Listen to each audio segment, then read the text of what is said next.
Ang wagas na pag-ibig ay walang katapusang pag-iibigan ng dalawang tao. Ngunit alam naman natin na ang lahat ay may hangganan dahil hindi habang buhay na sa atin ang ating buhay. Ikaw, kapuso, hanggang kailan mo mamahalin ang taong hindi mo na kailanman makakapiling? Dear Papa Dudut, magandang araw po sa inyong lahat at sa mga loyal kabarangay na nakikinig ngayon. Mangyaring itago nyo na lamang po ako sa pangalang Eddie, 67 years old at kasalukuyang nakatira sa Cebu. Nais kong ibahagi ang aking kwento bilang pag-alala sa aking pinakamamahal na asawa at upang ipabatid na rin sa lahat na totoo ang walang hanggang pag-ibig. Bata pa lamang kami noon ni Clara ay matalik na kaming magkaibigan. Bagamat maldita at suplada siya ay naging matalik kaming magkaibigan dahil halos pareho kami ng gusto. Magkasundo nga kami, lalo na kapag inaabot na kami ng gabi sa paglalaro sa ilalim ng puno ng mangga na malapit sa ilog namin at ang mga magulang naman namin ay sabay kaming napapagalitan. Yung tipong para kaming maamong tupa kapag napapagalitan pero kinabukasan ay uulit na naman. May pagkapasaway nga kaming dalawa noon dahil halos lahat na yata ng konsumisyon ay naibigay na namin sa aming mga magulang. Pero alam namin ang limitasyon namin pagdating sa katigasan ng aming ulo. Hanggang sa naging childhood sweetheart namin ang isa't isa. Hindi na nga kami mapaghiwalay noon at lagi kaming magkasama. Bata pa lamang kami noon pero alam ko sa sarili ko na siya na ang gusto kong pakasalan sa paglaki ko. Hindi nga matatawaran ang lalim ng pinagsamahan namin, Papa Dudut. Kaya naman nang tumungtong kami sa aming wastong gulang ay agad akong umakyat ng ligaw sa kanya at hindi kalaunan ay sinagot din niya ako. Kapwa naman payag ang mga magulang namin sa aming relasyon noon dahil bata pa lamang ay kilala na namin ang isa't isa. Ang palagi lamang nilang bilin sa amin noon ay huwag naming pababayaan ang aming pag-aaral at igalang at irespeto ko si Clara bilang babae na siya namang tinupad ko. Napuno ng saya ang pagmamahalan ang buhay namin bilang magkasintahan at pakiramdam ko noon ay ako na ang pinakamaswerteng lalaki sa buong mundo dahil kasama ko ang aking minamahal na si Clara. Pero dahil matanda ako ng 1 taon kay Clara ay nauna akong magkolehiyo. At dahil doon ay pansamantala muna naming kinailangang lumayo sa isa't isa. Sa Maynila kasi ako napiling pag-aralin ng mga magulang ko. Dahil mas mataas daw ang kalidad ng edukasyon kung doon ako mag-aaral at magtatapos. Bagamat malungkot kami pareho ni Clara ay inisip na lamang namin na para rin sa aming kinabukasan ang gagawin ko.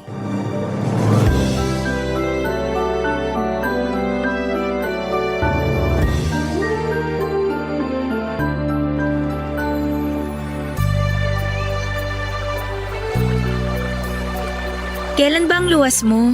Sa Biyernes na, mahal. Malulungkot ka ba? Ano ba namang klaseng tanong yan? Siyempre, ang tagal din nating magkakalayo ah. Kung pwede nga lang na hindi na ako lumuwas eh. Hindi naman pwede. Nakaplano na yan eh. Tsaka yun din naman ang gusto ng mga magulang mo. Alam ko naman. Kaya lang nakakalungkot kasi. Ngayon lang tayo magkakahiwalay ng matagal. Mahal, para sa'yo rin naman to. Kung sa Maynila ka makakapagtapos ng pag-aaral, aba, sigurado akong magiging maganda ang kinabukasan mo. Natin, mahal. Hindi ko to gagawin para lang sa sarili ko, kundi para na rin sa pamilya ko at para sa ating dalawa. Sigurado ka na ba talaga sa akin? Oo naman. Di mo na dapat tinatanong yan. Alam na alam mo naman kung gaano kita kamahal. Alam ko naman yun. Ikaw ba? Di ka pa ba sigurado sa akin? Siyempre sigurado na ako sa'yo. Napakarami na nating pinagsamahan. Kilala na natin ang isa't isa. At wala na tayong maitatago. Kaya alam ko sa sarili ko na ikaw na ang lalaking gusto kong makasama habang buhay. Ganon din naman ako sa'yo. Kaya hayaan mo. At mag-aaral ako ng mabuti at magtatapos. para makahanap ako ng magandang trabaho. Pag nagkataon, pwede na kitang pakasalan nun. Maghinay-hinay ka lang. Bata pa tayo, mahaba pang panahon natin. Di rin natin masasabi, mahal. Hiram lang naman natin sa Diyos ang buhay natin. Di natin alam kung kailan niya tayo babawiin. Basta huwag kang ma-pressure ha. Marami pa tayong panahon para pagplanuhan ang kinabukasan natin. Ayokong pumasok tayo sa isang bagay na hindi natin napaghahandaan. Hayaan mo. At tatandaan ko yung sinabi mo. Mag-aaral din ako ng mabuti dito para sabay nating bubuuin ang mga pangarap natin para sa kinabukasan. Natutuwa akong marinig yan mula sa'yo. Basta ipangako mo na hindi ka titingin sa ibang lalaki habang wala ako ha. Pangako ko sa'yo, hindi ako titingin sa ibang babae. Imposible yan, mahal. May mga mata tayo pareho. Ang ipangako dapat natin sa isa't isa ay kahit na gaano karami pang magagandang babae at makikisig na lalaki ang makita natin, mananatili pa rin ang pagmamahal natin sa isa't isa. Pangako yan, mahal. Di bale. At palagi kitang susulatan para naman hindi tayo masyado mangulila sa isa't isa. Maigi pa nga. Basta wag mo kong alalahanin dito ha. Pagtuunan mo ng pansin ang pag-aaral mo. Basta wag mong kalimutan na sumulat sa akin pabalik ha. Para alam ko mga nangyayari sa inyo rito. Makakaasa ka, pangako. Basta mag-iingat ka palagi doon ha. Huwag kang magpapalipas ng gutom. Kailangan mong kumain palagi para may laman yung utak mo. Oo naman. Sa pagtatapos natin nakasalalay ang kinabukasan natin. Ilarawan mo sa liham kung anong itsura ng Maynila ha. Alam mo namang pangarap ko makapunta ron. Pero magastos kasi ang lumuwas. Hayaan mo't pag nakapagtrabaho na ako, ipapasyal kita sa Maynila. Libutin natin hanggat gusto mo. Ay, gusto ko yan. Pero wag mong pababayaan ang sarili mo doon. Kung may problema, sumulat ka kagad sa akin ha. Oo mahal. Mag-iingat ako palagi. Pakakasalan pa kita eh. Papadudot ng magkasundo nga kami ni Clara ay lumuwas ako ng Maynila. Pero bago ko tuluyang umalis ay nangako pa kami sa isa't isa na susulat kami para kahit na magkalayo kami ay alam namin ang nangyayari sa isa't isa sa amin. Lalo na para hindi namin maramdaman na magkalayo kami. Papadudot sa totoo lang ay mahirap para sa akin ang malayo kay Clara. Pero kailangan ko yung gawin dahil gusto kong makapagtapos ng pag-aaral para mabigyan ko ng magandang buhay ang pamilya ko. At mapaghandaan na rin ang kinabukasan naming dalawa ni Clara. At sa unang buwan nga ng pananatili ko noon sa Maynila ay hindi ko napigilang mangulila sa aking kasintahang si Clara. Kaya naman sa tuwing may libreng panahon ako ay halos tambakan ko na siya ng mga liham na nagpapahayag ng aking pangungulila sa kanya. Nagdaan ang marami pang buwan na tanging liham lamang ang nagsilbi naming komunikasyon sa isa't isa. Makalipas nga ang 4 na taon, ay ganon ang naging sitwasyon namin pero kahit kailan ay hindi nabawasan ang pagmamahal namin sa isa't isa.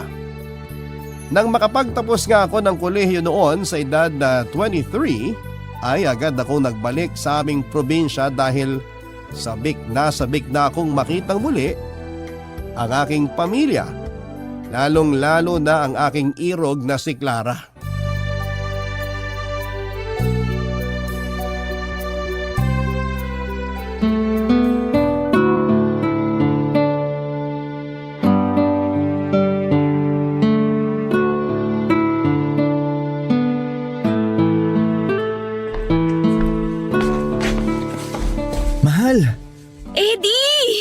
Nasabik ako ng husto na makita ka uli. Ako rin. Bakit hindi ka man lang nagpaabiso na uuwi ka pala? Sana nasalubong kita sa labas. Hindi rin naman naabot sa oras ang liham ko sa'yo. Isa pa, gusto kitang sorpresahin. Nasurpresa mo nga ako. Kumusta ka naman? Inaalagaan mo ba ang sarili mo? Parang pumayat ka. Nahihirapan lang ako makatulog sa gabi. Bakit? Anong problema?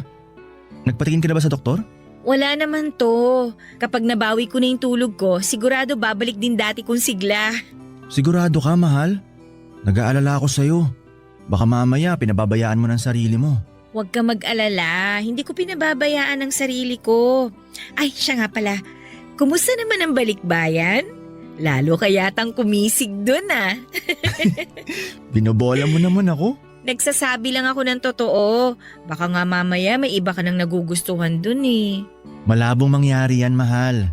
Alam mo namang ikaw lang ang para sa akin. Di ko akalain na pagdududahan mo pa ako. Dapat yata pakasalan na kita ngayon eh. Oh, may problema ba, mahal? Bigla ka na tahimik. Wala, siguro ipagpaliban na muna natin ang pagpapakasal. Bata pa naman tayo eh. Hindi natin kailangan magmadali. Akala ko ba nagkasundo na tayo na magpapakasal? Umaatras ka ba? Hindi naman sa ganon. Gustong-gusto kong magpakasal sa'yo.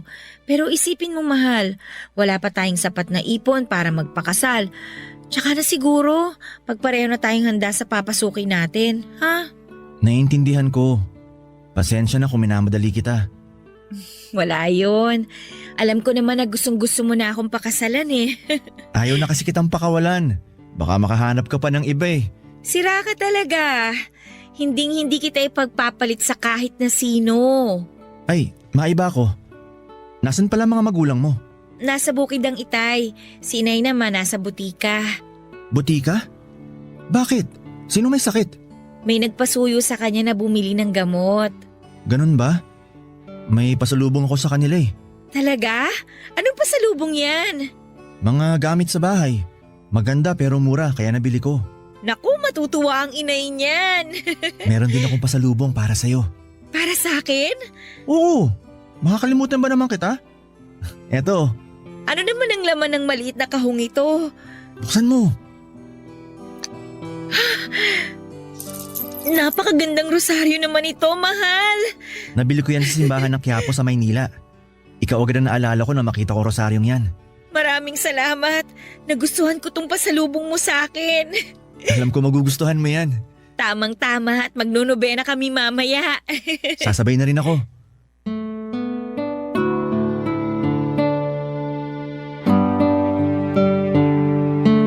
Nakakatuwa na nagustuhan ni Clara ang simpleng regalo ko sa kanya at kinagabihan nga ay nag-novena kami. Sa 2 buwan nga ng pananatili ko sa aming probinsya ay sinulit namin ni Clara at binawi ang mga panahong hindi kami magkasama.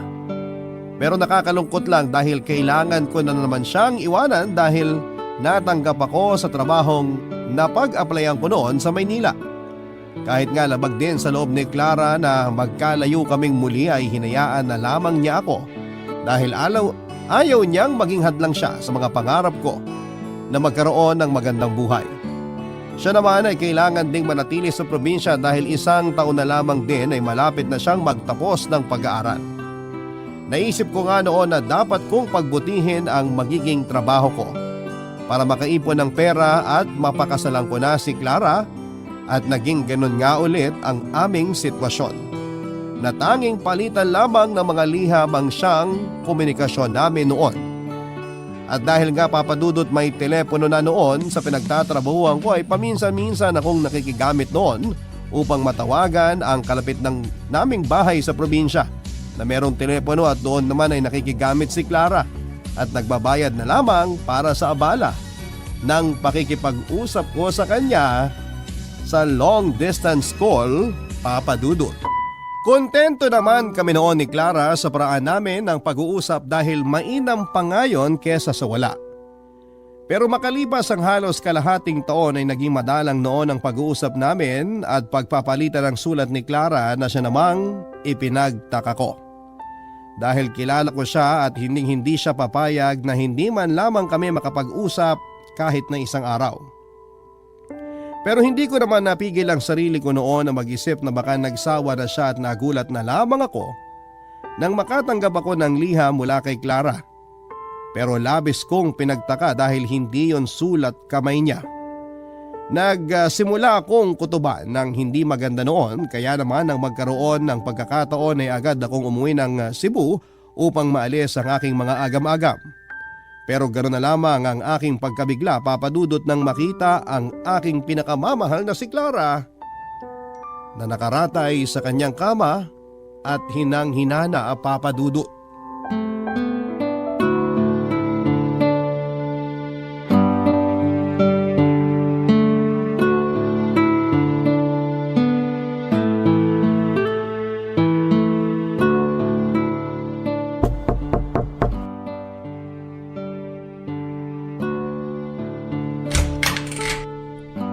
Eddie, iho!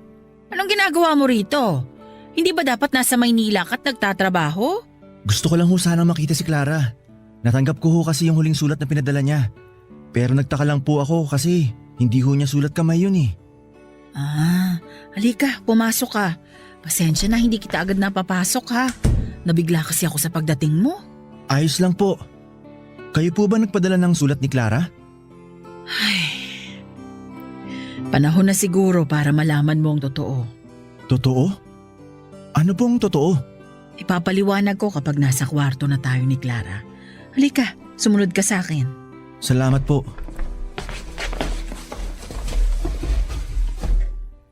Tuloy ka, Eddie. Diyos ko! Clara, mahal! Ano ho nangyari kay Clara? May stage 3 cancer daw siya, sabi ng doktor.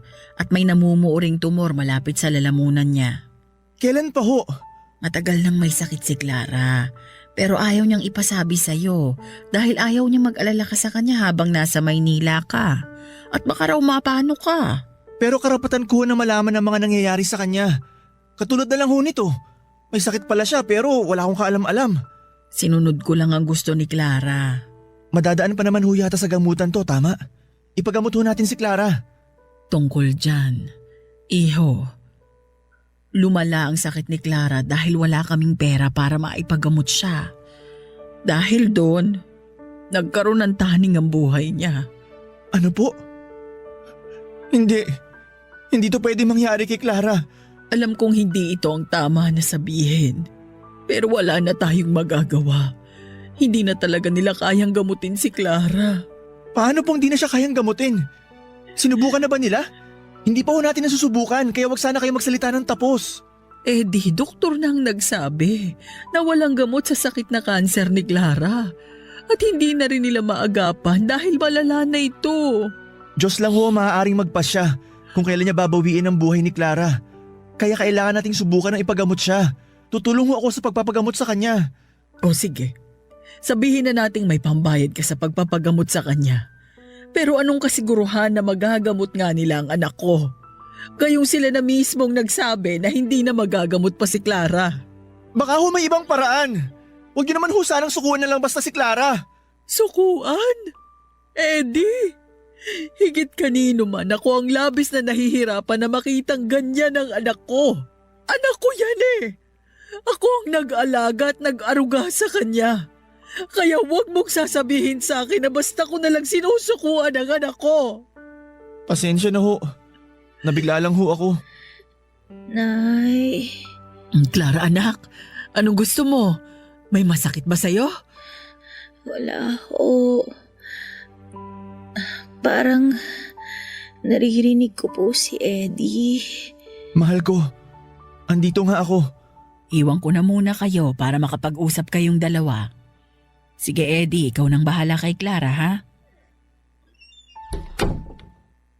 Eddie, ano ginagawa mo dito? Nasa Maynila ka, di ba?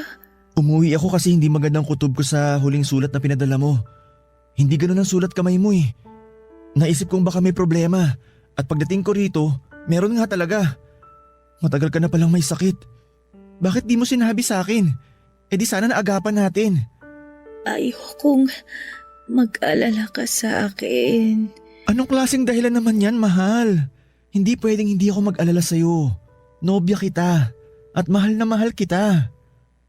Hindi ko gustong masira ang atensyon mo sa pag-aaral. Clara naman. Oo, importante ang pag-aaral ko. Pero mas importante sa akin ang kalagayan mo. Sana sinabi mo agad sa akin to. Ayokong ako ang maging balakid para maabot mo ang mga pangarap mo at magkaroon ng magandang bukas.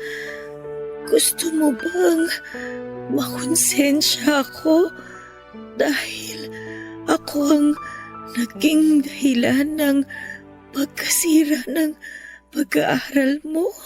Hindi naman sa ganon, mahal. Dadalhin ko hanggang mamatay ako kung sakaling hindi ka nakapagtapos at pag nagkataon, hindi mo natupad ang pangarap mo. Nahihirapan na ako, Eddie. Huwag mo na sanang dagdagan pa yun.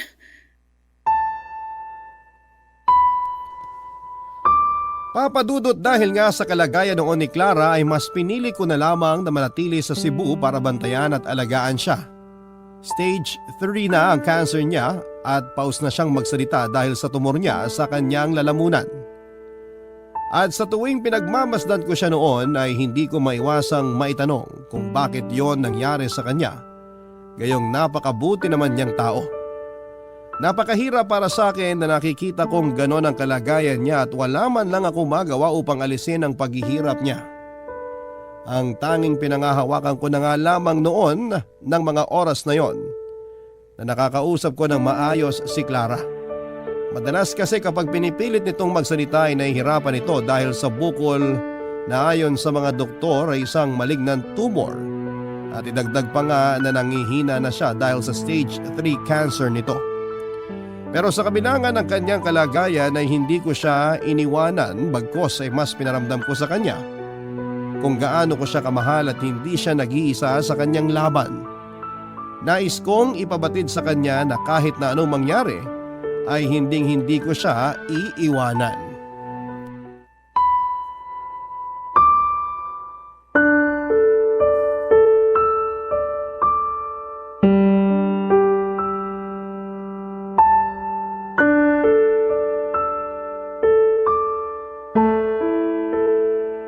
Mahal, Ano yun, mahal? hindi ka pa ba napapagod sa pag-aalaga sa akin? Siyempre hindi. Bakit naman ako mapapagod? Katulad ng pagmamahal ko sa'yo, hindi ako mapapagod. Malapit na rin naman akong mawala. Kaya hindi mo na kailangang magsayang ng lakas at panahon. May mga dapat kang pagtuunan ng pansin na mas importante kesa sa sakit ko. Mahal, wag mo naman sanang sabihin yan. Lalaban tayo. Tatalunin natin yung sakit na nagpapahirap sa'yo. Salamat. Pero tanggapin na lang natin ang kapalaran ko. Clara naman, nangako tayo, di ba? Nangako tayo na magkasama tayong tatanda. Kaya bakit sumusuko ka na? Eddie, hindi mo pa nakikita ang itsura ko. Halos lang tanggulay na ako. Sa tingin mo ba, masasamahan pa kitang tumanda? Gagawa tayo ng paraan. Magpapagamot ka. May ipon ako, pwede nating gamitin yun. Nasisiraan ka na ba? Pera mo yun. Ilaan mo na lang yun sa mas may kabuluhan. Makabuluhan para sa akin ang mabuhay ka. Alam mo kung gaano ka kaimportante sa akin, Clara. Alam ko, Eddie. Kaya nga natatakot ako na baka masaktan lang kita sa pagkawala ko. Mahal, ipangako mo sa akin na kapag nawala na ako, magpapatuloy ka sa buhay. Ikaw ang buhay ko. Paano pa ako magpapatuloy kung wala ka na? 'Di ba? Bubuo pa tayo ng sarili nating pamilya? Hindi mo ba nakikita? Wala kang kinabukasan sa akin, Eddie. Mahal, wag mo naman sabihin yan. Alam mong wala akong ibang babaeng minamahal kundi ikaw lang. Ikaw ang kinabukasan ko. Di ko nakikita ang sarili ko na hindi ikaw ang kasama. Pero may taning na ang buhay ko. Wala na tayong pag-asa na magsama ng matagal. Baka bukas makalawa, wala na ako. Utang na loob, Clara. Ganun lang ba kadali para sa iyong sabihin sa akin yan? Minumulat lang kita sa katotohanan. Hindi ko hawak ang oras at buhay ko. Baka nga mamaya lang, malagutan na ako ng hininga. Mahal naman. Asan yung Clara na positibo at matindi ang pananalig sa Diyos? Bakit parang pinanghihinaan ka ng loob? Pagod na kasi ako, mahal. Hirap na ako. Mahal, nandito lang ako. Hindi kita pababayaan. Hindi kita iiwan. Habang buhay kitang mamahalin. Ipinapangako ko sa'yo yan. Hindi, mahal. Ayokong alisin sa'yo yung karapatan mong magmahal ulit. Kahit mawala na ako, huwag mong isara ang puso mo sa bagong pag-ibig na darating sa'yo. Wala na akong ibang mamahalin kundi ikaw lang. Kaya pakiusap lang. Huwag mo naman ako ipagtabuyan ng ganito. Hindi kita pinagtatabuyan. Pero ito ang realidad natin. Hindi na tayo pwedeng magsama ng matagal. Kasi napakaiksi na lang ng oras ko.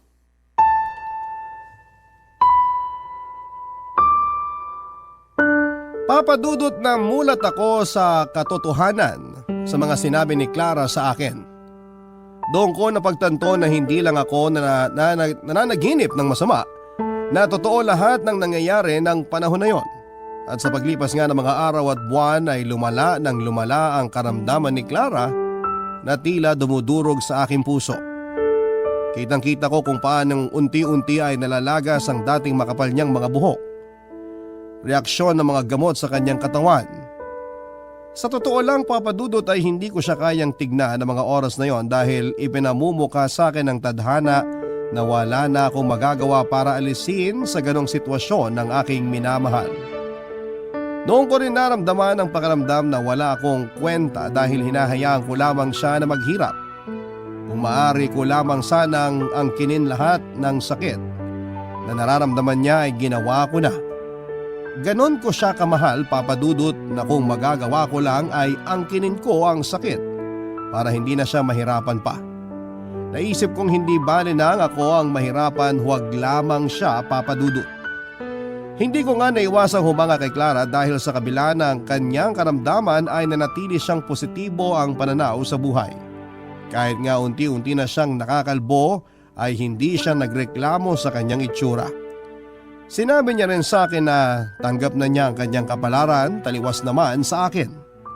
Hindi ko naiwasang questionin ang nasa itaas dahil sa pagsubok na ibinigay niya kay Clara.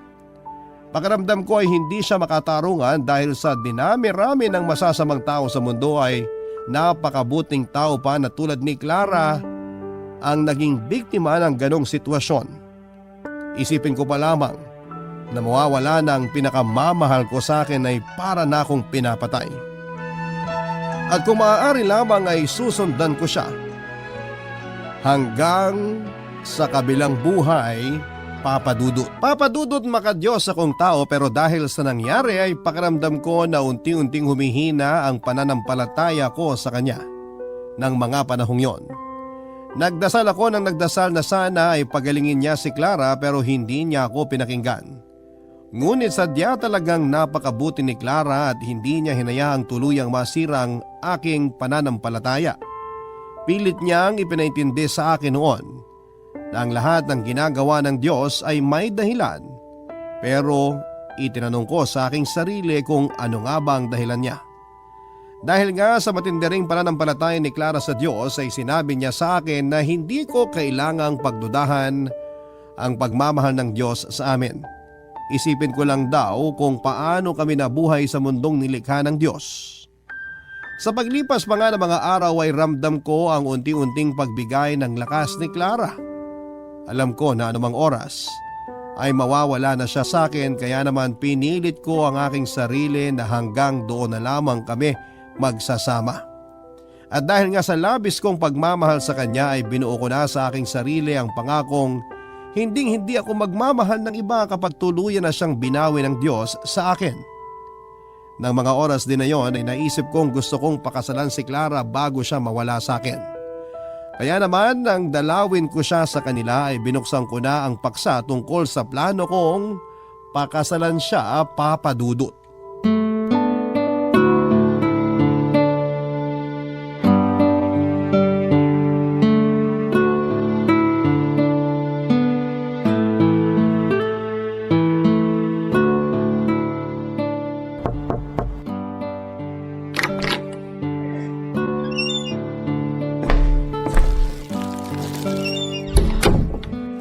Mahal, kumusta ka na?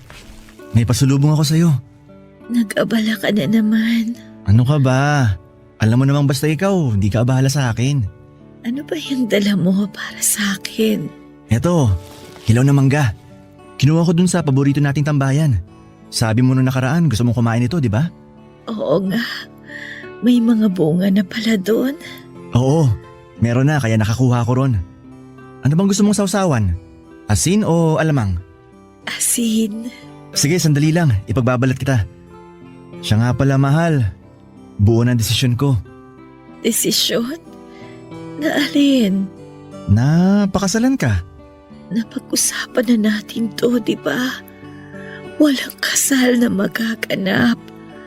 Hindi kita itatali sa naghihingalong katawan na to. Naghihingalo o hindi, Clara, ikaw lang ang babaeng gusto kong pakasalan. Ano pa bang silbi ng pagpapakasal natin kung iiwanan lang din kita? Mahal, hanggat nandito ka sa puso ko, mananatili kang buhay para sa akin. Tinatakasan mo ang realidad. Sa tingin mo ba, matatahimik ako kung malalaman kong pinipilit mo akong buhayin sa mundo mo kahit napatay na ako? Ikaw nga, mahal, buhay ka pa pero pinapatay mo na sarili mo. Gusto ko talagang makasal tayo. Isa pa, pangarap mong ikasal ka, di ba? Gusto kong maging masaya ka bago ka tuluyang kunin sa amin. Gusto kong iparamdam sa'yo kung gaano kita kamahal. Eddie, ramdam ko kung gaano mo ko kamahal at nagpapasalamat ako dahil kahit ganito na ako, mahal na mahal mo pa rin ako. Pagdudahan mo na lahat. Huwag lang ang pagmamahal ko sa'yo. Dahil kahit anong mangyari, hindi ito mababawasan. Kaya pakiusap, pumayag ka na sanang makasal tayo. Sige, pumapayag na ako. Talaga? Maraming salamat, mahal. At dahil dyan, kailangan may singsing. Eto, isuot mo to. Teka, paano mo nabili itong singsing na to?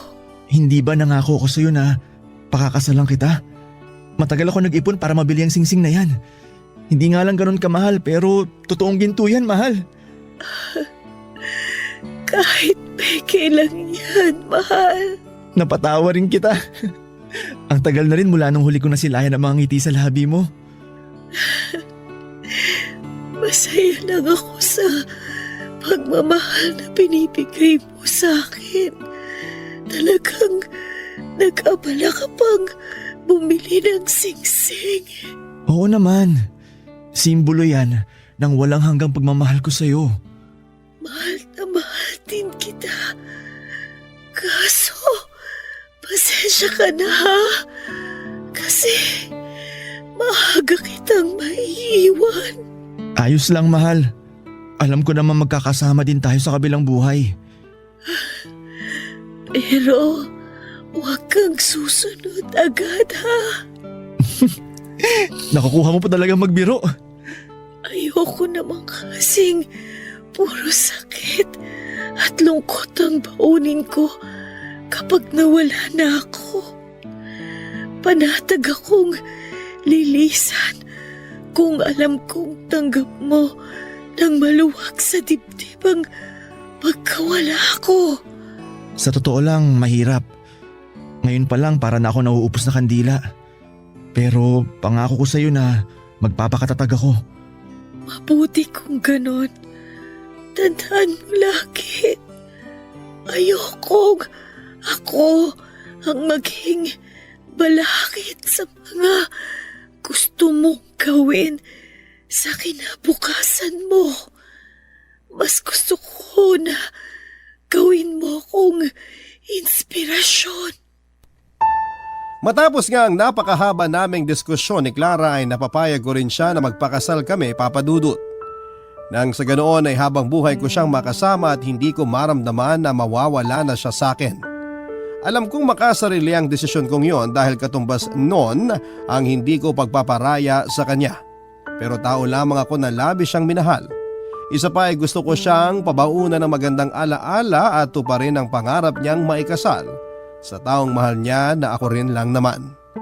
Gusto kong baunin niya sa kabilang buhay ang tamis at saya ng pagiging mag-asawa namin kahit na sa maikling panahon lamang.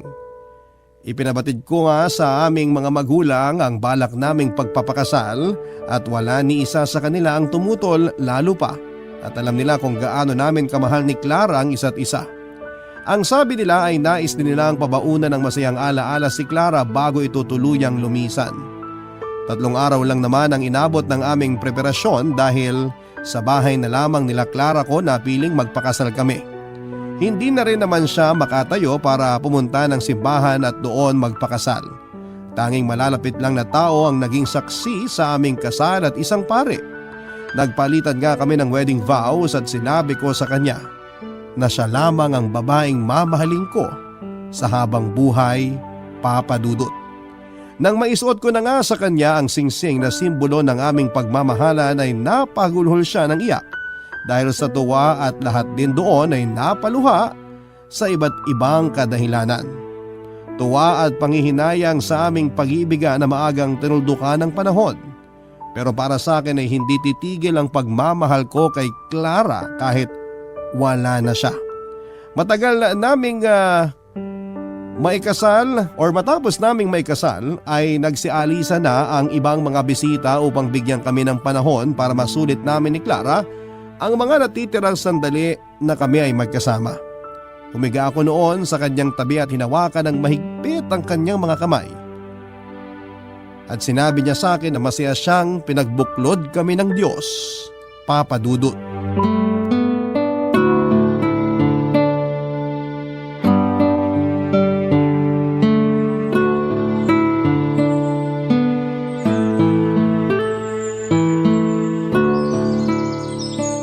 Mahal, Ano yun, mahal?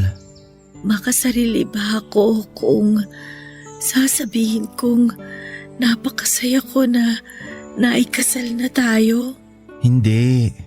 Bakit mo naman naitanong yan? Tsaka hindi lang ikaw ang masaya, pati ako. Nagdiriwang ang puso ko dahil sa wakas, iisa na tayo. Gusto ko pa sanang mabuhay ng matagal. Ayaw mo na kitang iwan. Pero anong laban ko sa Diyos kung gusto na niyang bawiin ang buhay na ipinahiram niya sa akin? Ang magagawa na lang natin, sulitin ang bawat sandali na nandito ka pa. Susulitin natin ang natitirang oras natin na magkasama. Napakaswerte ko dahil nakatagpo ako ng katulad mo. Maswerte din naman ako dahil ikaw ang babaeng nilaan niya para sa akin.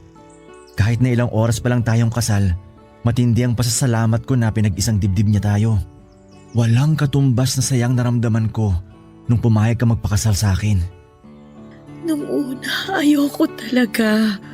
Kasi, pakiramdam ko, bibigyan lang kita ng walang hanggang pasakit at kalungkutan. Inisip ko na kapag nagpakasal ka sa akin, habang buhay mong dadalhin ang sakit ng pagkawala ko. Hindi naman malabong mangyari yun pero magtiwala ka sa akin. Kahit masakit, tatanggapin ko. Oo, may prati sa akin na ayaw kong pakawalan. Pero alam kong magiging maayos ka sa pupuntahan mo. Lugar na walang pasakit at paghihirap. Pero sana, kahit wala na ako, huwag mong isara ang puso mo na magmahal uli. Gusto kitang maging masaya hanggang sa huling araw ng buhay mo. Kasi hindi naman sa akin magtatapos ang ikot ng mundo mo. Napag-isipan ko na yan, mahal. Pero maniwala ka sa akin o hindi, wala na akong balak na magmahal uli. Ikaw lang ang babaeng mamahalin ko hanggang sa kahuli-huli ang sandali ng buhay ko. Masaya na akong mabuhay kahit sa mga masasayang alaala lang natin. Pero, mahal, Pakiusap, Clara. Ang mahalin ka habang buhay ang siyang kaligayahan ko. At kontento na ako na ikaw lang ang minamahal ko.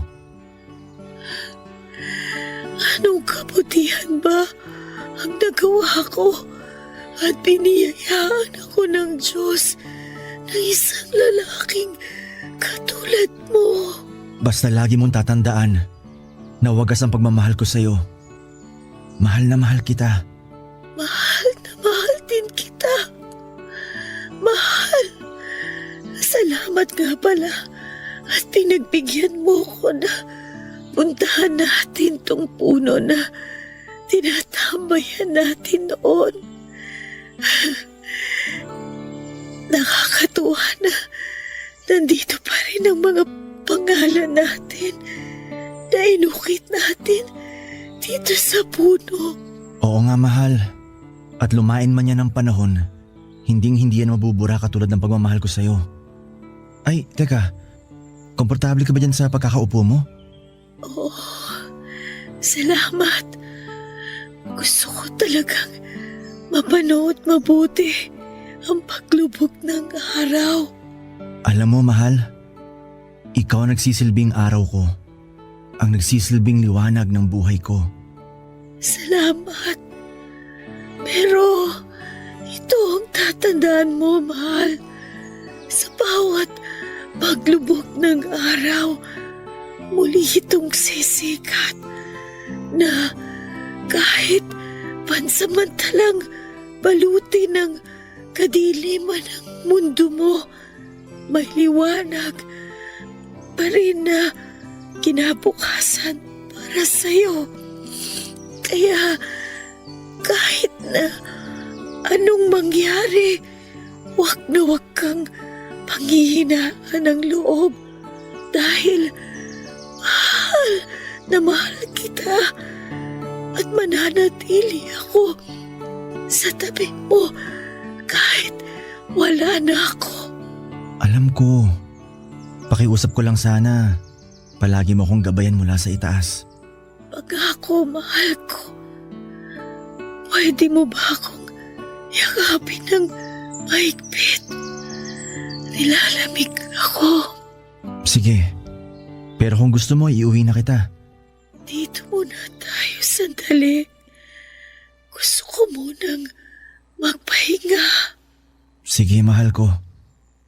Magpahinga ka lang. Andito lang ako. Matagal ko nang inihanda ang sarili ko anumang oras na lumisan si Clara.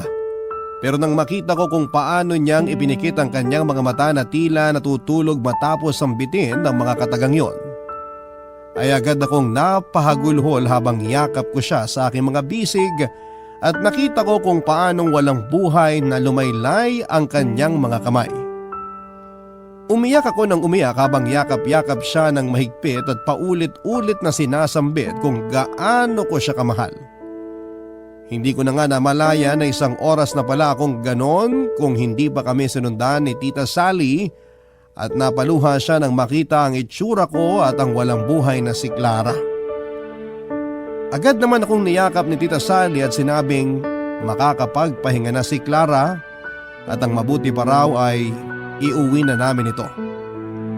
Papadudod, hindi ko makakalimutan ang lahat ng masasaya at malulungkot na alaalang meron kaming dalawa ni Clara at kung gaano namin kamahal ang isa't isa at dadalhin ko yon hanggang nabubuhay ako. Sa paglipas nga ng panahon at ngayon nga na matanda na ako ay hindi ako kailanman nagmahal ng iba maliban kay Clara. Alam kong hindi siya tutol na magmahal akong muli pero hindi ko naman maaring turuan ang aking puso. Gayong siya pa rin ang tinitibok nito. Bagamat tumanda ako ng walang katuwang sa buhay at walang anak ay masasabi ko namang masaya ako. Dahil nariyan ang mga pamangkin at apo ko na nagmamahal at nag-aalaga sa akin. Hindi naman ako nangulila lalo pa at pakiramdam ko ay kasakasama ko lagi si Clara dahil ramdam ko ang presensya niya sa paligid ko. At alam ko na balang araw ay magkakasama kaming muli sa paraiso at doon namin itutuloy ang aming wagas na pagmamahalan. Hanggang dito na lamang po at naway magsilbi po itong inspirasyon na merong wagas at walang hanggang pag-ibig.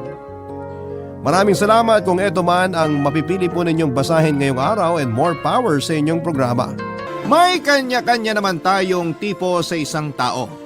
Hindi natin pwedeng ipilit sa sarili natin ang isang taong hindi naman natin gusto. Ikaw kabarangay, ano nga ba ang tipo mo sa isang makakarelasyon? Dear Papa Dudut, ako nga pala si Brenda, 40 years old, isang sari-sari store owner sa Caloocan. Gusto ko lamang pong ibahagi sa inyo, Papa Dudut, ang kwento ko tungkol sa paghahanap ko ng AFAM. Bago pa man, naging trending sa social media ang pagsundo ng mga kababayan nating Pinay sa mga AFAM sa airport. Ay nauna na ako dyan, Papa Dudut. Nakailang sundo na rin ako ng AFAM mula pa noong 19 years old pa lamang ako. Malaking impluwensya sa ganitong hobby ko ang mga tiyahin ko na nakapag-asawa na ng ibang lahi. Bata pa lamang ako ay nasanay na akong makakita ng mga foreigner sa bahay namin dahil dinadalaw nila ang mga tiyahin ko. Nanawa na nga rin ako sa mga imported na sabon at tsokolate, kaya naman binibenta ko na sa mga kapitbahay ko ang sobra sa mga ibinibigay sa akin. Doon din nagsimula ang hilig ko sa pagbebenta, kaya noong may sapat na akong puhunan, ay nagtayo ako ng isang sari-sari store.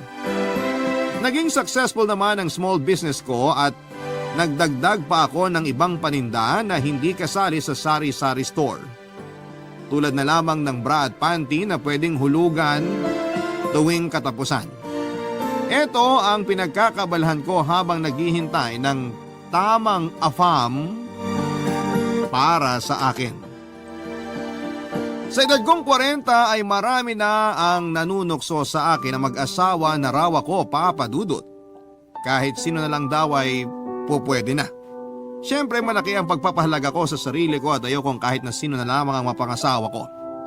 Choosy pa rin ako kahit sabihin pa ng iba na lagpas na ako sa edad sa kalendaryo. Hindi ako nagpapaapekto pero minsan kapag hindi nagwo-workout ang relasyon ko sa mga AFAM, nakakaramdam din ako ng kalungkutan. Minsan naiisip ko na ring magsettle sa kahit na sino na lamang para lang may maging katuwang ako sa buhay. Kaya lang Papa Dudut, sa tuwing naiisip ko kung gaano nakalayo ang nararating ko sa paghahanap ng the one, muli na naman akong magkakaroon ng pag-asa na nasa sulok lamang ang forever ko. Kahit na anong klaseng panunokso pa ng ibang tao ay hindi ako magpapatinag. Isa na nga sa mga madalas na manukso sa akin ay ang mapang-asar na kapitbahay kong si Buknoy, Papa Dudut. Kaklase ko siya nung elementary at kahit na hindi ko maamin ay naging kaibigan ko na rin siya sa pagdaan ng mga panahon, Papa Dudut.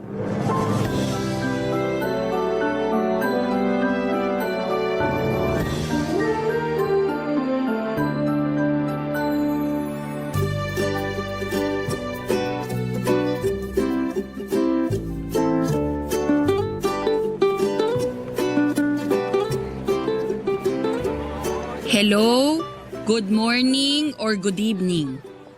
I am Brenda. How are you today and tomorrow or next tomorrow? Are you okay every day or just today? It's okay. I want to tell you that past is past and I do not go back and forth. Teka, tama ba yung English ko na yun? I am your lover and I am okay to love you. Is it okay to love you and you love me too? Are you sure I am okay to you? I am okay, no? Because the airport is big and sometimes it's small when many people are many who are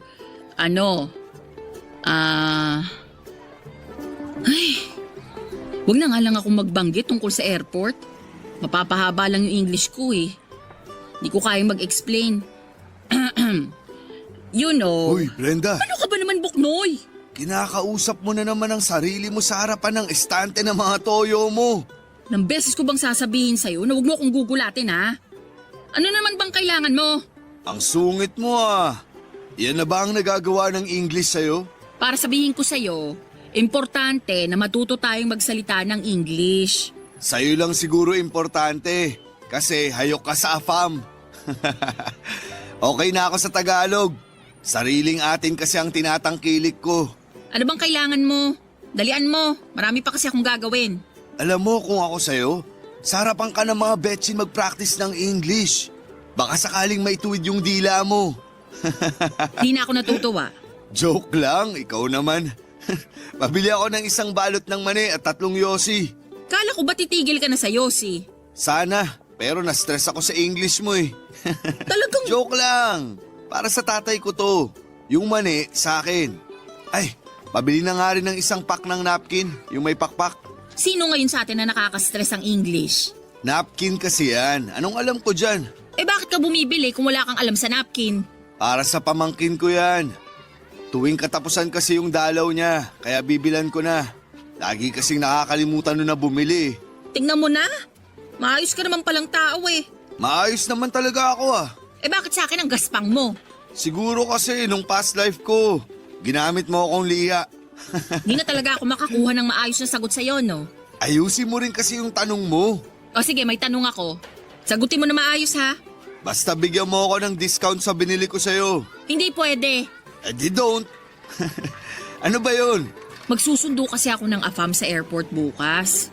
Ano bang mas bagay sa akin na isuot? Red o green na bestida? Para ka namang makiki-Christmas party sa airport dyan sa mga napili mong kulay. Black o white na bestida? Yung magugustuhan ng AFAM ko. Wala. O anong kulay yung masasuggest mo? Wala nga. Paanong wala? Wala kang isusuot na damit. Mas gusto yun ng mga lalaki. Ay, wala ka talagang kwentang kausap. Tinalikuran ko si Buknoy at hindi na siya pinagbentahan pa, Papa Dudut. Tinawag niya ako habang pilit na tinatago ang pagkaaliw sa pag-walkout ko. Ganun na lagi ang routine naming dalawa sa tuwing mahuhuli niya akong nag-iensayong magsalita ng English ay aasarin pa niya ako. Magwo-walk out ako at kinabukasan ay okay naman kaming dalawa. Mabuting tao naman kasi si Buknoy, sadyang mapang-asar lamang siya. Lalo na sa pangarap kong magkaroon ng asawang AFAM. Mabilis din ang radar niya kapag hindi nagtatagumpay ang plano kong makasal sa isang AFAM. Wala na nga ata ako halos maitatago kay Buknoy. Basang-basa na niya ako sa lahat ng bagay. Malaking bagay din kasi na magkababata kami at kaharap lang ng store ko ang bahay nila. Kaya ang hirap itago sa kanya mga nangyayari sa buhay ko. Bukod pa roon ay madaldal naman talaga ako sa mga ganap ko sa buhay ko kaya wala akong maitatagong lihim sa kahit na sino. Hindi rin lihim sa kanya ang dahilan kung bakit AFAM ang gusto ko. Kahit na hindi niya gusto ang ideyang maghabol ako sa ibang lahi, wala rin naman siyang magagawa pa. Dinaan na lamang niya sa pang-aasar lahat para kahit papaano'y gumaan ang pakiramdam ko sa tuwing hindi nagwo-workout ang mga relasyon ko sa mga foreigner na nakikilala ko. Hindi nga nakakatuwa na nakarami na ako ng AFAM pero wala ni isa roon ang naging successful. May mga na-in-love naman sa akin pero walang planong mag-commit at nasaktan ako doon. Gusto ko ng commitment at syempre pinakagusto ko yung isasama niya ako paalis ng Pilipinas. Pangarap ko talagang manirahan sa ibang bansa at doon na bumuo ng pamilya. Mahirap ang buhay sa Pilipinas at mahirap lalo dahil may mga taong handa kang hilahin pa ibaba. Huwag ka lang magtagumpay sa mga pangarap mo. Kaya kesa ituon ko ang atensyon ko sa mga taong walang bilib sa akin, ay nag-focus na lamang ako sa mga goal ko. Ang makakilala ng AFAM na pakakasalan ako at makakasama kong bumuo ng pamilya at pangarap sa ibang bansa.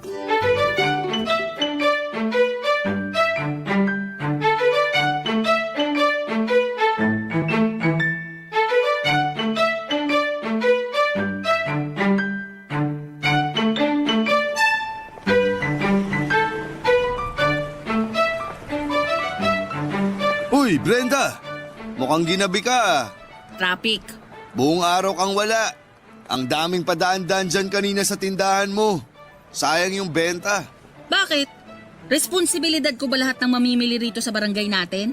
Ako lang ba yung may sari-sari store? Ako lang ba? Uy, sinabi ko lang naman. Ang sungit naman. Siguro parating na ang dalaw mo, no? May stock ka pa ba ng napkin sa tindahan? Pwede kong ibigay sa iyo yung natira ng pamangkin ko. May 3 pa siguro yun. Tapos 2 panty liner. Kung mga asar ka lang, pwede bang bukas na lang? Wala ako sa mood makipagbalyahan sa'yo. Ay, teka. Di ba ngayon mo kinita yung afam mo? Buknoy, Asan siya? Hindi ba kayo nagmotel? bakit naman mo talaga ang iniisip mo, ha? Eh kasi dun din naman ang punta niyan. Manunundo sa airport, kakain sa resto. Tapos ayun, diretso na ng motel. Walang resto, walang motel. Oh, asan siya? Ipakilala mo naman sa akin. Akong kikilatis para di ka lukohin. Wala kang kikilatisin. Kasi hindi naman niya ako sinipot. Hindi na tuloy pumunta ng Pinas? Natuloy siyang pumunta rito sa Pinas. Pero hindi siya nakipagkita sa akin. Bakit? Nalate ako dumating eh. Pinaayos ko pa kasi tong takong ng sandals ko. Tapos nung dumating ako sa airport, sabi niya wala na raw siya ron. Saan naman nagpunta? Alam ba niya pasikot-sikot dito sa Metro Manila? May nakilala raw siyang OFW na dalaga. Habang hinihintay niya ako, sakto namang tumabi yung OFW sa kanya. Nagkakwentuhan sila tapos Nagkasulutan na. nag-click daw sila agad ng OFW na yon. Tapos inaya siya nung hitad na yun na magstay sa bahay niya. Pumayag naman tong afam ko. Condolence ha. Ilang linggo na naman ako magluluksa nito. Ay! Kainis kasi tong sandals ko. Talagang nasira pa kung kailan makakaharap ko na yung Prince Charming ko. Eh baka kasi sign na yan. Sign na ano? Na bumili na ako ng bagong sandals? Sign na hindi siya para sa'yo. Para siya sa akin. Sadyang ahas lang yung nakatabi niyang OFW. Brenda, kung talagang interesado sa'yo yung afam na yun, kahit gaano nakaigpit yung pagkakapulupot sa kanya nung ahas na OFW na yun, ikaw pa rin ang pipiliin niya. Eh asan ba siya ngayon? Oo na. Makakahanap ka rin ng iba dyan. Marami pang isdang afam sa karagatan. Makakabingwit ka rin ng sayo. Dami ngang isdang afam, pero mukhang ayaw namang magpabingwit sa akin. Baka mali ka lang ng paraan ng pamimingwit. Baka nga. Ay. O siya, uuwi na ako. Maaga pa akong lalabas bukas para mag-grocery ng ibibenta sa store. Sige, ingat. Ay, Brenda, Ano yun? may tagus ka. Ha? Seryoso ba? Di mo ba alam na dadatnan ka? Wala ka bang kalendaryo? Irregular ako eh. Ano ba naman to? Puro kamalasan na lang ang nangyayari. Umuwi ka na para makapagpalit ng damit. Ngayon ka pa talaga nagsuot ng puti. Alam ko bang dadatnan ako ngayon? Kaya nga umuwi ka na para makapagpalit bago yan magmantsa. Boknoy, Bakit? baka pwedeng hiramin ko muna yung napkin ng pamangkin mo. Wala ka bang napkin sa tindahan mo? Ikaw uubos lang kahapon eh. O sige na, dalian mo nang umuwi. Ako nang bahala sa napkin mo.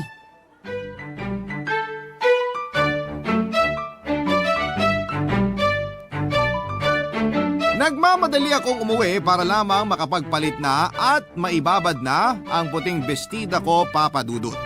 Inabot talaga ako ng maraming malas ng araw na yon. Una, nasira na nga ang sandals ko. Pangalawa ay nasunod pa ang afam na para sana sa akin. Pangatlo ay dumating ang dalaw ko kung kailan naman nakaputi ako. Ang sama ng loob ko habang binababad at kinukusot ang puting bestida ko, Papa Dudut. Napaiyak na nga rin ako habang naglalaba dahil sa sobrang lungkot. Maya-maya pa ay narinig kong kumatok sa pintuan ko si Buknoy. Pinagbuksan ko siya at inabot niya sa akin ang 2 pack ng bagong napkin at isang pack ng panty liner. Inabutan din niya ako ng imported na tsokolate.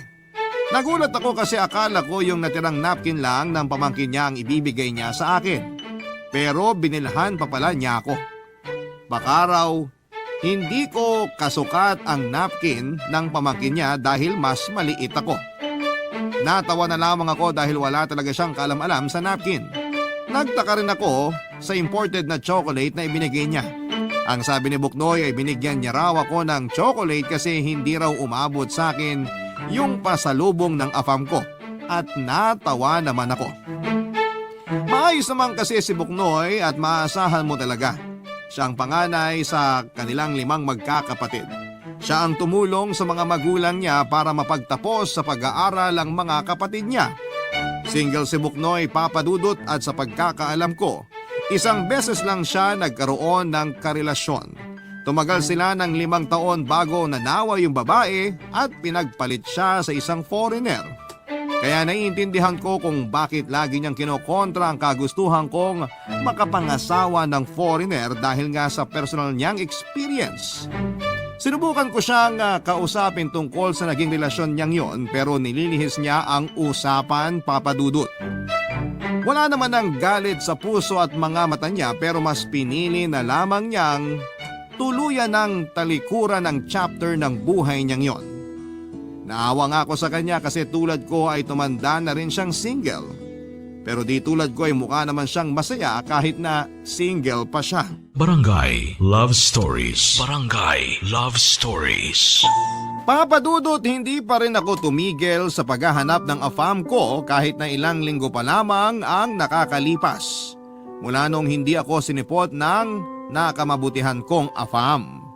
Nagsorry naman po siya sa akin dahil sa ginawa niya at pinatawad ko naman siya. Sinabi ko na lamang sa kanya na kung meron pa siyang ibang foreigner na kakilala na single ipakilala na lamang niya ako. Natawa siya at pumayag naman. Mula noon ay gumaan na kahit papaano ang loob ko na pakawalan ang nakilala kong AFAM na yon. Lalo na noong sinasabi na niyang masaya na siya sa kasama niyang OFW na nakilala niya sa airport. Baka nga sila ang para sa isa't isa at naging instrument lamang ako para magkakilala sila. Mas lalong gumaan ang loob ko sa naisip kong yon at nasabi ko sa sarili ko na hindi ako pababayaan ng tadhana na makilala ko ang tamang AFAM para sa akin. Hanggang sa may nakilala ulit akong bagong foreigner. Nakilala ko si Pete, 55 years old at isang negosyante. Nakilala ko siya mula sa isang Facebook group ng mga Pinay na naghahanap ng AFAM. Nag-post kasi itong si Pete ng picture niya habang nasa loob ng magara niyang sasakyan. Naghahanap daw siya ng katuwang sa buhay at kailangan niya ng business-minded na katulad niya. Natuwa ako kasi syempre sari-sari store owner ako. Ako na ang hinahanap niyang katuwang sa buhay at kinilig ako sa ideya na yon. Agad ko siyang in-add sa Facebook at inaccept naman niya. Minessage ko siya ng selfie ko habang nasa loob ng sari-sari store ko para makita niyang business-minded talaga ako. Mula noon ay magkausap na kami at madalas ay puro plano sa negosyo ang pinag-uusapan namin. Natuwa ako kasi hindi siya katulad ng iba na puro lamang lande ang ginagawa sa akin, Papa Dudut.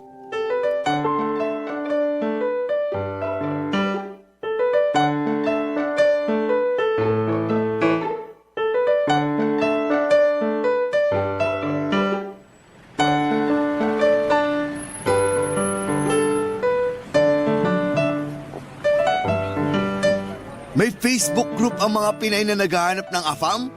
Hanep pa! Sabi naman sa'yo, hindi lang ako naghahanap ng AFAM sa Pinas. Marami kami. Magandang group naming yun kasi nagtutulungan kaming makahanap ng asawang AFAM. Tinatag namin ang isa't isa kapag may nagpo-post na AFAM. Bayanihan, kumbaga. Tapos kapag bigo kami sa AFAM na nakilala namin, nagdadamayan kami. Ang tanong, nakahanap na ba ang lahat ng nasa group na yun ng AFAM nila? Ay, wala akong pakialam sa kanila. Nakahanap na kasi ako ng AFAM ko. Ang bilis mo mag-move on ah. Wala pang isang buwan nung di ka sinipot ng AFAM mo tapos ngayon may bago na ulit? Dinaan ko sa alindog at pagiging utak negosyante ko. Utak negosyante? Businessman kasi si Pete, yung AFAM na nakilala ko. Gusto niya ng babaeng nagninegosyo rin. Sakto, may store ako, di ba? Ano bang negosyo niya? Wala pa. Oh, akala ko businessman siya. Paano siya naging businessman kung wala naman siyang business? Kasi ang pagiging business person ay nasa pag-iisip lang yan. Mindset ba? Okay ka lang ba? Okay na ako kay Pete. Alam kong may pangarap siya sa buhay at doon ako kakapit. Okay, sabi mo eh. Mag-ingat ka lang dyan ah. Ano ka ba? May tiwala naman ako sa kanya. Hanggat di mo pa nakakasama yung tao, huwag ka munang ubus biyaya sa tiwala. Mahirap na. Paano bang hindi ako magtitiwala sa kanya? Magkasosyo na kami sa negosyong iniisip niya. Nalintikan na. Wala pang negosyo pero naisip mo agad magkasosyo na kayo? Magsisimula na kaming magnegosyo, no? Nakapagpadala na ako sa kanya ng dagdag para sa puhunan. Anong klaseng negosyo? Pag-iisipan pa lang kung ano. Pero ang importante, meron na kaming puhunan. Seryoso bang nagpadala ka sa kanya? Alam nga namang hindi, magkasosyo na nga kami, di ba? Ang labo mo namang kausap. Bakit ka nagtiwala agad na magpadala sa kanya? Kasi mahal ko siya. Okay, hindi ko pa siya mahal. Pero papunta na rin dun. Kailan mo siya susunduin sa airport? Wala pang plano. Busy pa raw siya sa pag-iisip ng gagawin niyang negosyo namin. Ano bang nakakatawa ha? Bahala ka na sa buhay mo. Dalaga ka na. Nireregla ka na nga ng di mo alam eh. Umalis ka na nga. Kung di ka magiging supportive sa love life ko, huwag mo na akong kausapin. Supportive ako sa'yo. Pero sa mga ginagawa mo sa buhay mo, ang hirap mong suportahan. Promeno ka. Masakit ha? Ang sinasabi ko lang... Ganyan ka na ba kagalit sa mga foreigner dahil sa ginawa sa'yo ng ex mo? Oh, saan naman galing yan? Totoo naman, di ba? Kaya lagi mong kinukontra yung paghahabol ko sa mga AFAM kasi may galit ka sa mga foreigner at sa akin mo yun nilalabas. Kinokontra lang kita kapag alam kong wala ka ng preno sa paghahabol sa mga afam mo. Kung maayos yung mga hinabol mo, bakit mag-isa ka pa rin? Bakit nasa Pinas ka pa rin? Hindi ko sinagot ang mga sinabi ni Boknoy, Papa Dudut. Alam kong dihado ako sa mga sinabi niya dahil totoo namang mali ang mga hinabol ko, Papa Dudut. Gusto ko nang umiyak ng mga panahong yon pero nagawa kong pigilan ang sarili ko para naman hindi ako magmukhang masyadong talunan. Hindi na rin hinintay pa ni Boknoy na makasagot ako. Tinalikuran na lamang niya ako at saka nagmadaling lumayo sa akin, Papa Dudut. Napansin kong nainis na rin siya sa katangahan ko at hindi ko naman siya masisisi. Pero gusto ko lang namang magmahal ng AFAM. Ano bang masama roon? Nung nakalayo na si Boknoy ay saka naman ako napaiyak. Hindi dahil nasaktan ako sa mga sinabi niya, kundi dahil naniwala ako sa bawat salita niya. Pagkatapos noon ay minessage ko si Pete para magpasuporta sa kanya dahil nalulungkot ako. Inaya ko siyang mag-video call pero tinanggihan niya ako. Ilang beses na akong tinanggihan ni Pete na mag-video call. Panay lamang kami chat at voice call. Lagi niyang sinasabi na nahihiya raw siya sa itsura niya at minsan daw kasi ay may pimples siya. Naniwala naman ako. O sinadya kong maniwala kahit may konting pagdududa na. Hindi na nagpakita ulit si Boknoy sa store ko, Papa Dudut. Ako naman ay nagpatuloy sa pakikipag-usap kay Pete.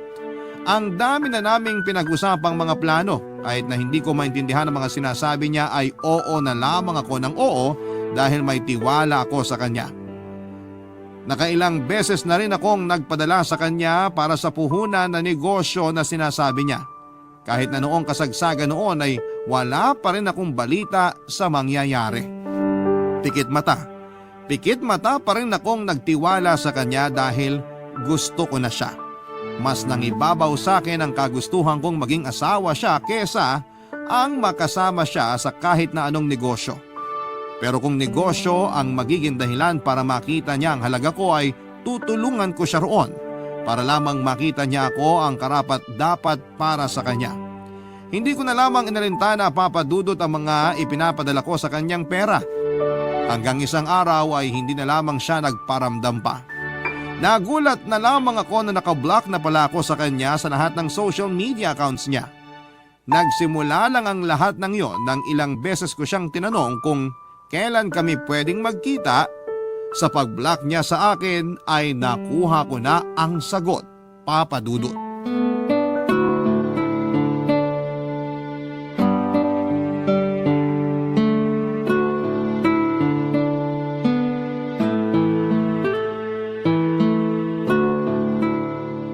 Bati na tayo ha.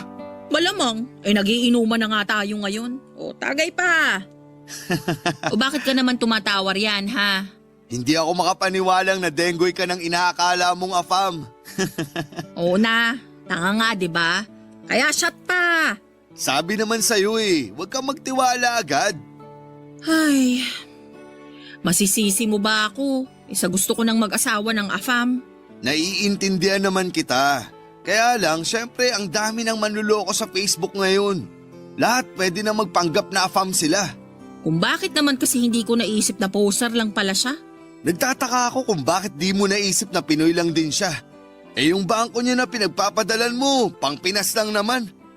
Uulitin ko lang ha. Tanga nga, di ba? Oy, shut na! Hinay-hinay muna sa alak. May trabaho pa ako bukas ng umaga. Mag-usap na lang tayo. Ikaw? Gustong makipag-usap? Si Boknoy? Tumanggi sa alak? Anong nangyayari? May trabaho lang ako ng maaga bukas. Kung day off ko lang, kahit mag-beer house pa tayo hanggang umaga eh. Bilang pa kita ng ladies drink. O sige, maaga rin akong pupunta sa police station bukas para ipablatter tong ng scam sa akin. Anong sabi ng bangko na pinagpadalan mo ng pera? Paasa naman ang mga yun. Halatang wala na silang magawa. Nasimot na raw lahat ng perang pinadala ko. Eh, ganun talaga. Mag-move on ka na lang. Yung pinadala ko sa kanya, pwede ng pang-anim na buwan na benta ko rito sa store eh. Wag mo nang masyadong dibdibin. Basta ngayon natuto ka na. Di na dapat basta-bastang magtitiwala kahit gaano pa katangkad yung AFAM na yan. Kaya pala lagi siyang nagpapalusot tuwing gusto kong mag-video call kami. Dun pa lang, red flag na. Tapos yung boses niya, hindi naman tunog AFAM, tunog Pinoy. Tapos, wrong grammar pa, no? Totoo. Akala ko nga nung una ako lang tong hindi nakakaintindi masyado ng English. Pero nung tumagal, siya naman pala tong hindi marunong mag-English. Buti, hindi ka nag-send ng ano? Nang ano? Ng mga hubad na pictures. Ha? Ba't naman ako magsisend? Eh di ba yun na ang kalakaran ngayon? Dapat mag-send ka ng nakaubad ka o kahit anong pa-sexy para padalang kanya ng pera. Eh ako nga tong nagpadala ng pera, di ba? Dapat siyang magpadala ng nakahubad na picture, hindi ako. Oh, hayaan mo na. Makakabawi ka rin. Karma na lang ang bahala sa lalaking yun. Uy, share mo yung pinost ko sa Facebook ha. Anong pinost mo? Yung tungkol sa pangsascam na ginawa sa akin. Para aware na rin yung iba at hindi na sila mabiktima. Nakakatrauma talaga eh. Nakakatroma? So ibig sabihin ba niyan graduate ka na sa paghahanap ng AFAM? Pinoy naman yung nangloko sa akin, hindi AFAM. Kaya tuloy lang ang laban. Ewan ko sa'yo. Uy, tumama na ba sa'yo yung alak? Bakit umiiyak ka na agad eh? Di mo pa nga nakakalahati yung beer mo. Ako na lang kasi yung hindi nakakapag-asawa ng AFAM sa pamilya ko. Ang sad ng buhay.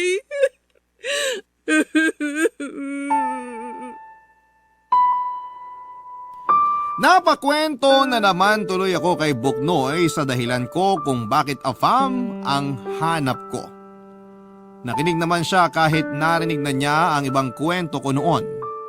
Hinayaan niya lamang akong umiyak, Papa Dudut, habang inuulit ko ang mga kwento ko sa kanya. Hindi niya ako hinusgahan at hinayaan na lamang niya na sabihin ko ang lahat ng nararamdaman ko. Kahit papano'y gumaan ang loob ko sa pananahimik at pakikinig ni Buknoy. Nakwento ko sa kanya kung gaano ako nainggit sa mga tiyahin ko noong bata pa lamang ako. Hindi sila lumaking mayaman pero yumaman sila mula noong nakapangasawa ng mga AFAM. Nakabili sila ng mga magagandang damit, sapatos, alahas at nakapunta sa mga lugar na sa pelikula lamang na pang Hollywood ko nakikita. Ang gaganda pa ng mga naging anak nila na pwedeng irampa at gawing artista. Gusto ko kasing magkaroon ng anak na maganda na pwedeng ipasok sa showbiz para pagkakitaan.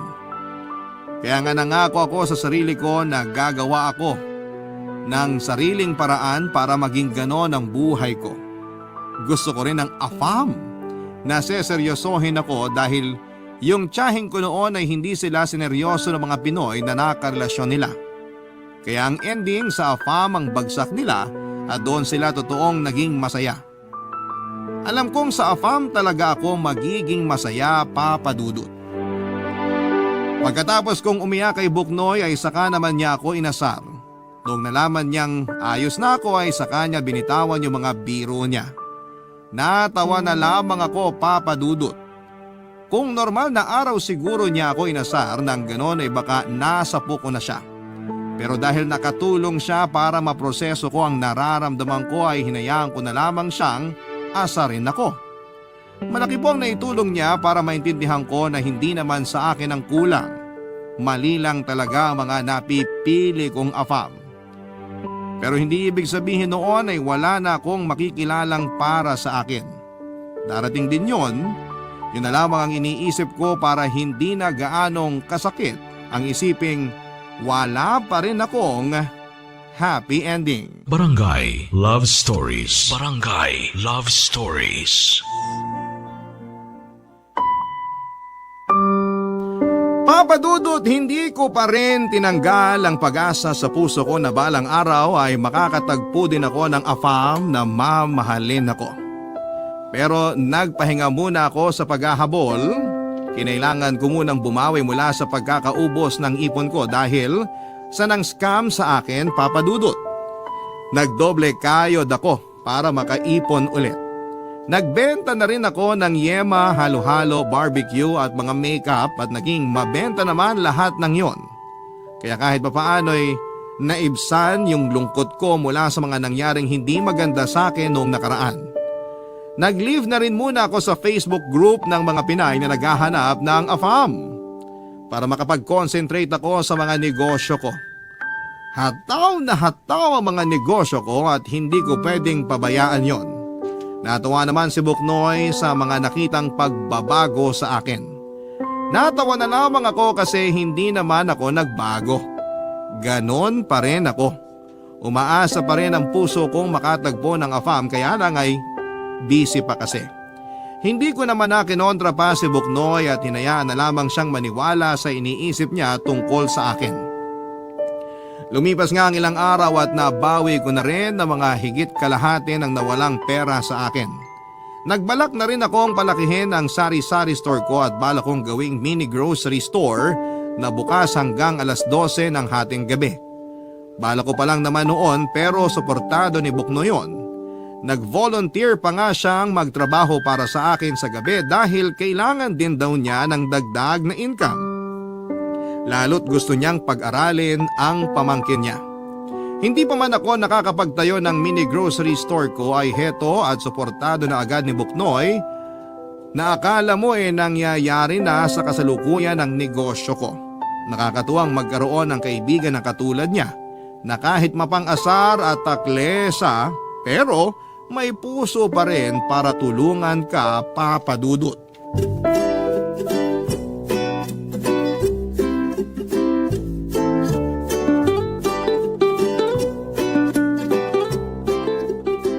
Brenda, good news! Pera ba yan? Hindi. Eh di hindi yan good news. Kahit sabihin ko sa'yong may nakilala na akong AFAM, Mahilig ka na rin sa AFAM? Manunundo ka na rin ba sa airport? AFAM para sa'yo. Ah, Oh, mukhang di ka naman interesado. eh baka mas scam na naman ako niyan eh. Hindi to scam. Kliyente siya sa opisina namin. May kaya sa buhay. Luigi ang pangalan at may sariling negosyo sa Canada. Andito lang sa Pinas para maghanap ng asawa. Lo, eh di sumali siya kamo rin sa Facebook group ko. Imported na palay na nga tong lumalapit. Ayaw mo pang isaing? Paano ko isasaing palay pa? Tukain ko muna. Tukain mo na ngayon. Bakit mo ba ako pinipilit sa AFAM na yan? Kasi nakausap ko siya. At bilang isang lalaki, alam kong seryoso na siyang maghanap ng mapapangasawa. At ako agad ang naisip mong ipaasawa sa kanya? Naawa kasi ako sa'yo nung na-scam ka. Saka gusto kong makatulong dun sa pangarap mong makapangasawa ng AFAM. Para di ka na tinutokso tuwing family reunion nyo. Asawahin mo tong si Luigi.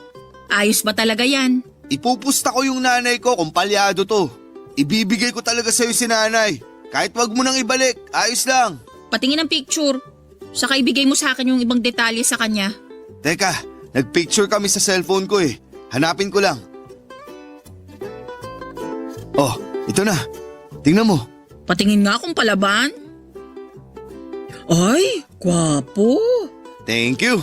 Hindi ikaw, si Luigi. Okay lang din na sabihin mong gwapo ko. Bilang ako ang cupido yung dalawa, di ba? Oo na.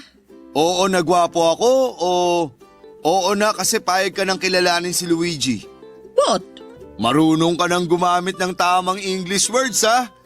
Ilang afam ba naman ang dumaan sa akin eh. So anong meron sa kanya? Byudo na siya. Kailan lang namatay yung asawa niya? Baka naman wala pang 40 days ha, baka multuhin ako. Paano kang mumultuhin? Nasa Canada yun. Walang pang-commute yung kaluluwa ng asawa ni Luigi. Palaasa rin yun sa piso sale. Nakakainis to. Hindi na lang seryosohin yung tanong ko. Matagal nang byudo si Luigi. May 7 years na ata sa pagkakatanda ko. First love niya yun. Hindi na siya nagkaroon ng ibang GF buong buhay niya. Yun lang. First love? Nung labang ko dyan. Malay mo, ikaw naman ang maging last love niya. Mas matimbang yun, di ba? Paano kung di niya ako magustuhan? Baka mataas ang standards. Type ka nga agad eh. Pinakita ko picture mo sa Facebook tapos gusto na agad niyang makilala ka. Ganda ka, girl. Kailan daw niyang gustong magkita kami? So payag ka na. May magagawa pa ba ako? Sinabihan niya na akong maganda. Wala naman siyang sinabing maganda ka. Sinabi lang niya type ka niya. Panira ka talaga, no? O basta, sasabihin ko na sa kanya na i-add ka na sa Facebook para makapag-usap na kayo, ha? Di ako peperahan niya na. Baka nga ikaw pa tong mang-scam sa kanya eh. Pasalamat ka, may ipapakilala kang afam sa akin. Kung hindi, sinaing ko na yung tenga mo.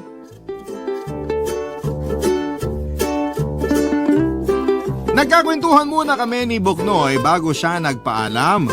Nagkwento rin siya sa mga napansin niyang katangian ni Luigi at aminin kong nagkaroon ako kaagad ng interes kay Luigi base sa mga nasabi ni Buknoy. Kaya naman noong nakita kong nag-send na ang friend request ni Luigi, inaccept ko na kaagad.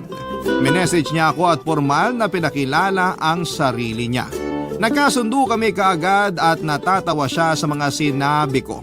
Natuwa raw siya sa akin at first time niya ulit ngumiti ng ganon. Kinilig naman ang puso ko dahil may afam nang naka-appreciate sa akin. Walang oras na hindi kami nag-usap ni Luigi. Halos hindi ko na mabitawan ang cellphone ko para lamang makapag-usap kami. Napabili ako ng 2 power bank para paniguradong hindi malolobat ang cellphone ko. Kahit nasaan man ako at habang kausap siya. Nagsimula na rin kaming mag-date, Papa Dudut. Sa loob ng 1 buwan na pakikipag-date ko kay Luigi, wala siyang ibang ginawa. Kundi ang itrato ako ng tama, lahat ng hiniling ko sa isang afam ay nasa kanya na. Gentleman siya at talagang inalagaan niya ako sa tuwing nagkikita kami. Hindi siya tumitingin sa ibang babae kapag magkasama kami. Alam ko na yon ay dahil lagi akong nakatingin sa kanya. Lagi niyang sinasabi na ang ganda ko raw at syempre kinikilig ako roon. Hindi ko lang pinapahalata sa kanya kasi baka biglang magbago kapag napansin na niyang gusto ko na siya. Nasabi na rin niya ang plano niya kung paano niya ako dadalhin sa Canada. Handa siyang pagkagasusan ng pagpunta ko sa Canada para makapagsimula na kami ng buhay doon. Uuwi lang daw muna siya pansamantala para maasikaso ang mga kailangan ko. Nagsabi siya na mag-iiwan na siya ng pera para sa gagasusin ko papunta sa Canada. Hindi ko naman yun tinanggap at mula noong inoffer niya sa akin ang tungkol sa Canada ay bigla na lamang akong nagsorry sa kanya at sinabing hindi na kami dapat na magkita pa, Papa Dudut.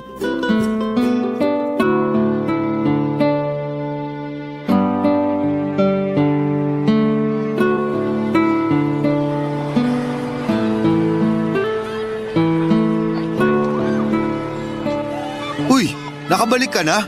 Ha? Di ba may date kayo ni Luigi? Sabi niya mag-overnight daw kayo sa Tagaytay. Anong nangyari? Yon. Wala naman. Paanong wala? Akala ko ba okay na kayo? 1 buwan na kayo nag-aarutan ah.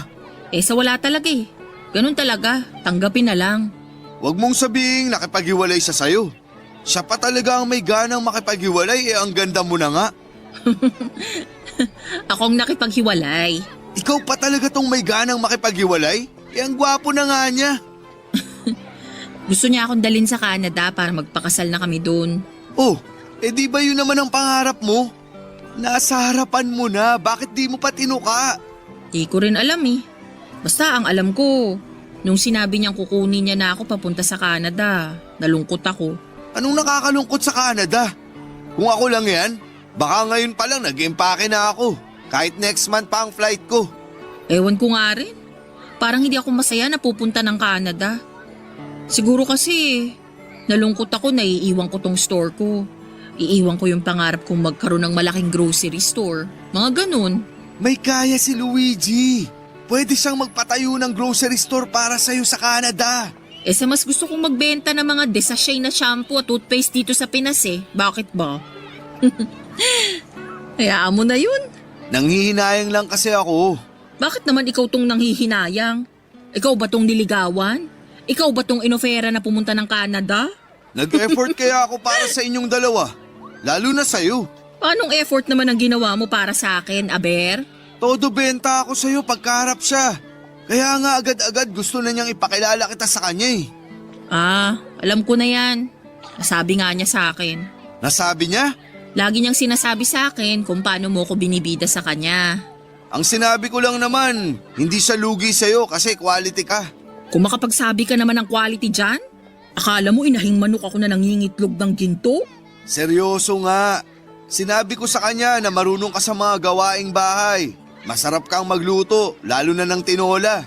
Kaya pala lagi niyang nire-request sa akin kapag nagpunta na raw ako ng Canada, ipagluto ko raw siya ng tinola. Ikaw naman pala tong nagpahamak sa akin. Paborito ko kasi yung tinola mo. Di ba, naalala mo kapag may sakit ako, ipinagluluto mo ako ng tinola na maraming siling labuyo?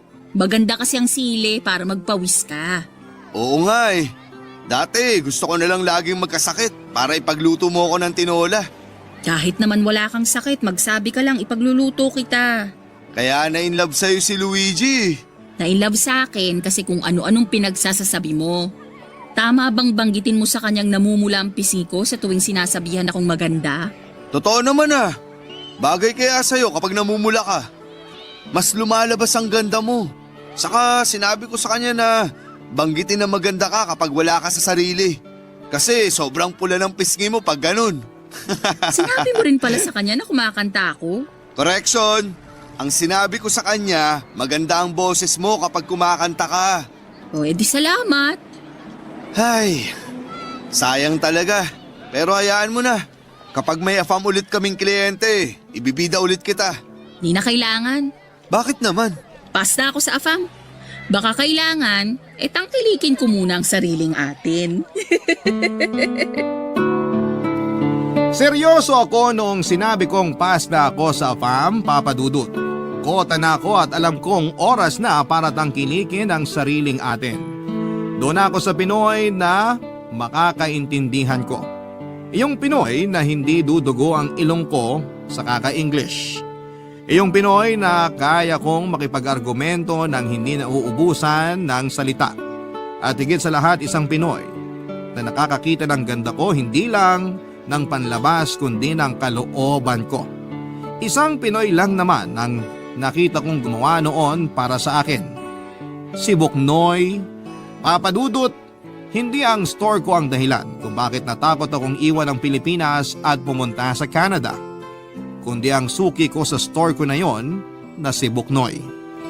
Sa loob ng isang buwang pakikipag-date ko kay Luigi ay wala siyang ibang naging bukang bibig kundi ang magagandang salita ni Buknoy tungkol sa akin.